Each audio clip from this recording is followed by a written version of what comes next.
des États-Unis, où vous avez été le dernier ambassadeur du Bénin auprès de la nation américaine, aujourd'hui, que pensez-vous de la réduction de la carte diplomatique?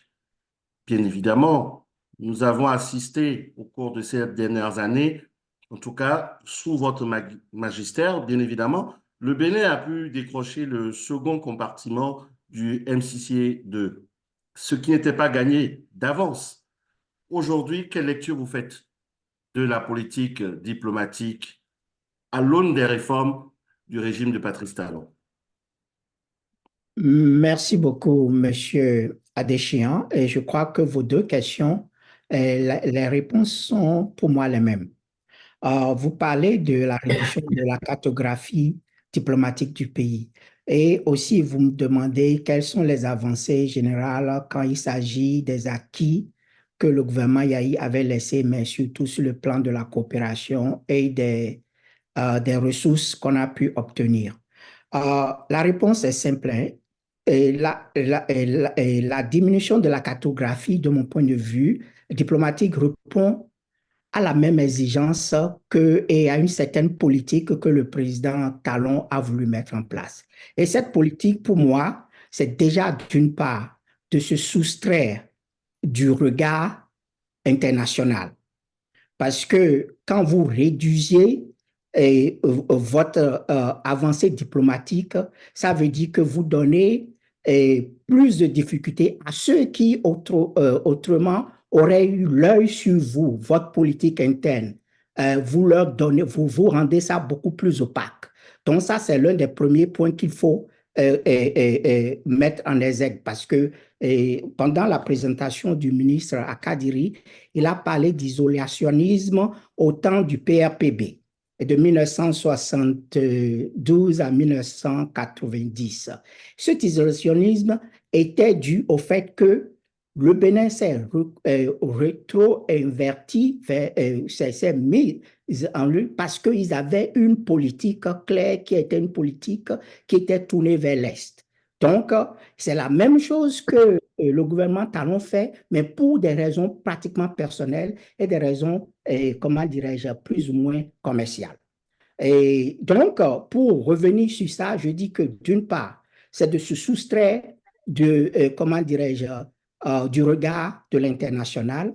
D'autre part, pour des raisons commerciales, et je vais pouvoir vous dire ça tout à l'heure aussi, parce que quand on regarde la cartographie même actuelle de notre diplomatie. Qu'est-ce qu'on remarque? Regardez dans le Middle East, comme on dit.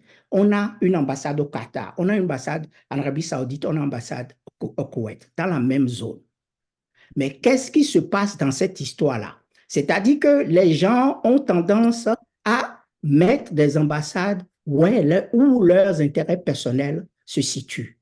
Quand vous voyez aussi au Maroc, on sait très bien qu'au Maroc, et le président de la République a des partenaires dans le coton et dans le nitrate là-bas. Quand on parle comment dirais-je, euh, du Brésil, il a son cousin là-bas. Et en plus, c'est-à-dire que ça répond à une logique qui est implacable, qui est une logique commerciale et qui est une logique aussi, comment dirais-je, pour sélectionner ou bien une logique pour empêcher les opposants de pouvoir aussi avoir un regard vers lui. Et puis, quand on va plus loin, pourquoi on a sorti la coopération du ministère des Affaires étrangères et qu'on met au niveau du ministère des Finances? Parce que quand vous allez créer, vous avez des accords de coopération, il y a tout un travail qui est derrière et ce travail se fait par les diplomates jusqu'au moment où il y a une certaine signature et peut-être qu'on vous donne de l'argent ou bien qu'on vous fait des prêts. Mais dans le processus, dans ce processus, évidemment, il y a une certaine transparence dans tout ça là. Donc, pour éviter ce genre de transparence, qu'est-ce qu'on fait? On dit, bon, on sort la coopération, on met sous la coupole de ce qu'on peut contrôler, que le ministère des Affaires étrangères, donc une opacité totale. Et on ne sait pas combien, quelles sont les signatures qu'on fait avec nos partenaires internationaux, qu'est-ce qui rentre, qu'est-ce qui ne rentre pas, où est-ce que ça va. Donc, pour moi, pour résumer ce que je suis en train d'essayer d'expliquer, 3 éléments. Sur le plan, ils ont instrumentalisé la diplomatie béninoise pour des fins politiques, pour des fins commerciales et aussi pour se soustraire au regard comme en anglais on dit checks and balance. Donc ça veut dire quoi? Pour se soustraire au regard de la communauté internationale. Ça, c'est ce que moi j'aimerais dire. Donc, au fait, le recul ou bien la réforme de la cartographie diplomatique du pays profite essentiellement à un homme, qui est le président Talon. C'est aussi simple que ça. On a instrumentalisé comme à l'intérieur la diplomatie pour assouvir le destin d'un seul homme. C'est aussi simple que ça.